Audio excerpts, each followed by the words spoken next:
بسم الله الرحمن الرحيم نحمده ونصلي على رسوله الكريم أما بعد باب المواضع التي نهي عن البول فيها.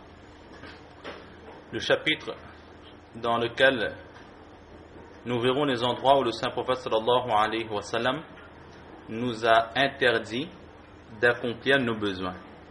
À certains endroits, le prophète sallallahu alayhi wa sallam nous a interdit d'accomplir nos besoins.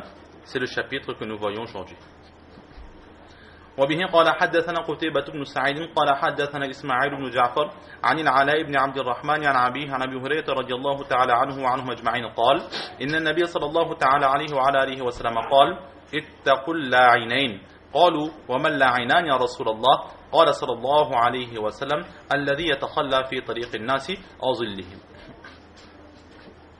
Donc hadith rapporté par Hazrat Qutayba, fils de Saïd, qui lui-même rapporte de son professeur Ismaïl, fils de Ja'far, qui rapporte de son professeur Al-Ala, fils de Abdurrahman, qui rapporte lui-même de son père, c'est-à-dire Abdurrahman, qui rapporte de Hazrat Abu Huraira radiallahu ta'ala an, qui dit que le prophète sallallahu alayhi wa sallam a dit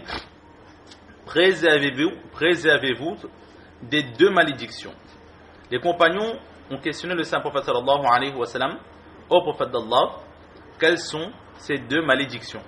Le prophète sallallahu alayhi wa sallam de répondre, ce sont ces personnes qui accomplissent leurs besoins sur le chemin des autres, sur les voies passantes, et qui accomplissent leurs besoins dans les ombrages des personnes. Donc, dans ce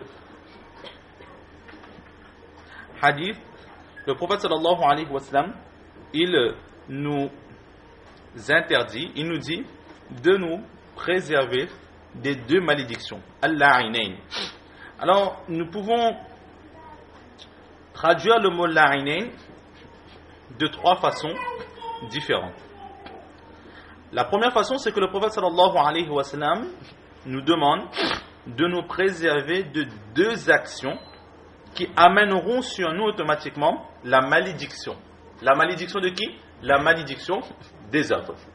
C'est-à-dire ne pas uriner sur le chemin des autres, sur les voies passantes. C'est-à-dire que là où nous connaissons, nous savons que les gens passent sur les trottoirs, sur les rues publiques, là où il y a beaucoup d'affluence, etc. Alors à ces endroits, ne pas accomplir nos besoins. Effectivement, en accomplissant nos besoins à ces endroits, nous mettrons autrui dans la difficulté et nous gênerons les autres, et automatiquement ces personnes seront mécontentes de nous, et de leur cœur peut sortir une malédiction ou une mauvaise invocation à notre rencontre.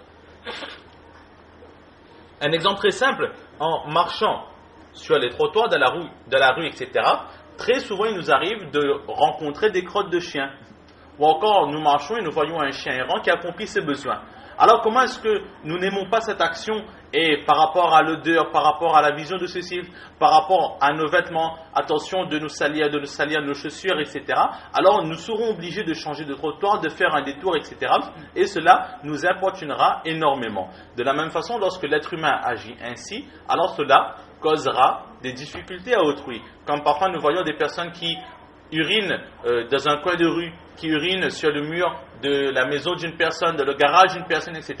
Alors le saint prophète sallallahu alayhi wa sallam nous a formellement interdit d'agir ainsi. Pourquoi? Parce que ce sont deux actions qui mettront autrui dans la difficulté, et automatiquement ces personnes, de leur mécontentement, pourront nous maudire, faire des mauvaises invocations à notre égard. C'est pour cela que le prophète sallallahu alayhi wa sallam nous l'a interdit. Donc la première façon de traduire ce mot la'inayn, deux actions qui amènent la malédiction sur nous.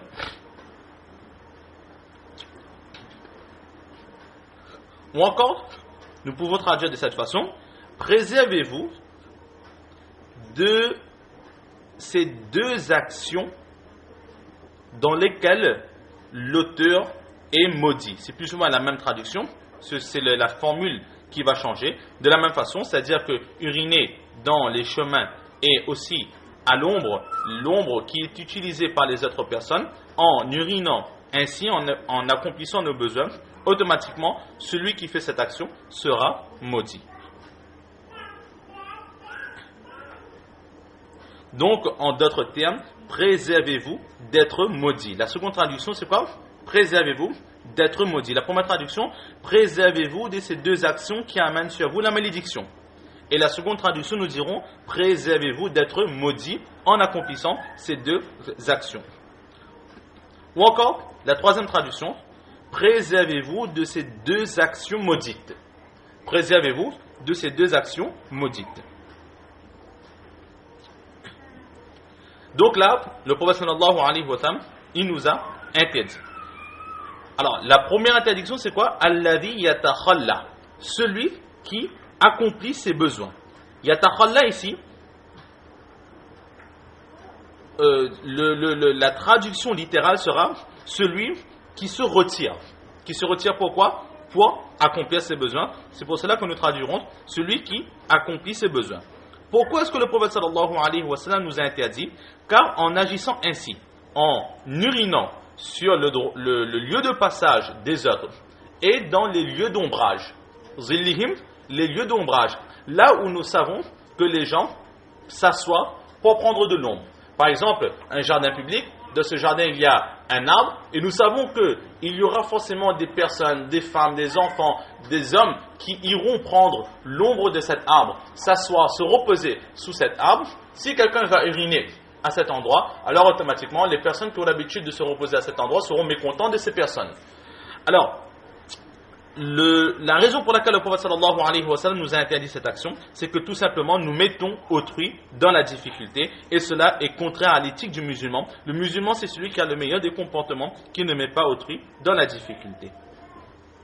C'est pour cela que si nous avons par exemple une voie qui n'est pas utilisée, une voie abandonnée, ou encore un endroit où il y a de l'ombre, mais nous savons pertinemment que jamais personne ne viendra sous cette ombre, alors il sera autorisé d'accomplir ses besoins à cet endroit. Pourquoi? Parce que la raison pour laquelle l'interdiction a été donnée par le saint prophète sallallahu alayhi wa sallam, en l'occurrence mettre autrui de la difficulté, là où il n'y aura pas cette difficulté-là, alors il sera autorisé d'accomplir nos besoins. Donc cela ne veut pas dire que sur toutes les routes et dans tous les ombres il est interdit, mais là où nous risquons de mettre autrui de la difficulté, il sera interdit d'accomplir ses besoins.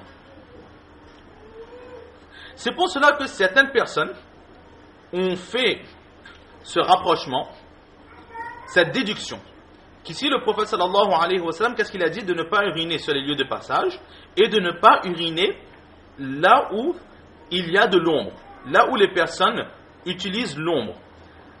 De la même façon, par déduction, à l'époque, en hiver, au moment où il fait très froid, les endroits où nous savons pertinemment que les autres rechercheront de la chaleur.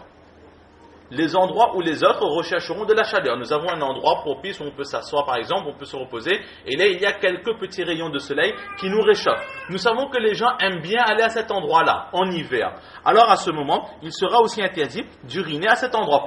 Pourtant, nous n'avons pas uriné dans de l'ombre. Nous avons uriné au soleil.